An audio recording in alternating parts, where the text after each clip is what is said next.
And so he Correct. compared, and he said this inflationary period, over half of the increase in what you're paying for stuff is coming from corporate profits. And in the past, that was about 10% of what was going on in inflation.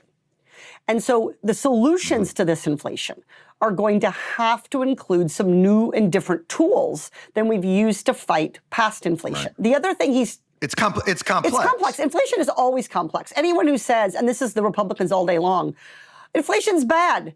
No shit, Sherlock. Of course inflation's bad. I too go to the grocery store. So that is not a policy statement, by the way. Congresswoman, put that in your commercial. That you're allowed to use this footage. This was not paid for by taxpayers. I want to see you right now, Congresswoman Katie Porter.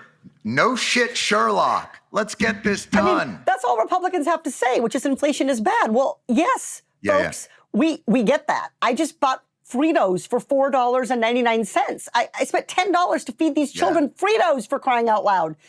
So I get it, but the point is, what are you going to do about it? And you can't figure out what you're going to do about it unless you understand it. And I think part of the reason that Republicans and others don't want to look at what's really driving this inflation is they don't want to stand up to big corporations. And here's the part of that study that didn't get as much attention, but is really important. Right.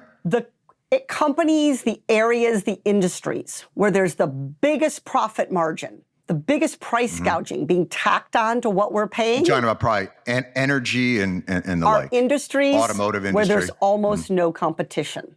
So the more consolidated an industry is, the less competition, the more they're tacking on that profit margin and gouging us. So we have a competition problem in our economy. So that means that we need to break up monopolies. We need to incentivize and pathways for smaller businesses and mid-sized businesses to compete. I mean, we have a bread monopoly in this country, for crying out loud. We have a cereal monopoly. It's not just gas. It's actually hard to think of an industry where we don't have a monopoly when you really start digging into the data.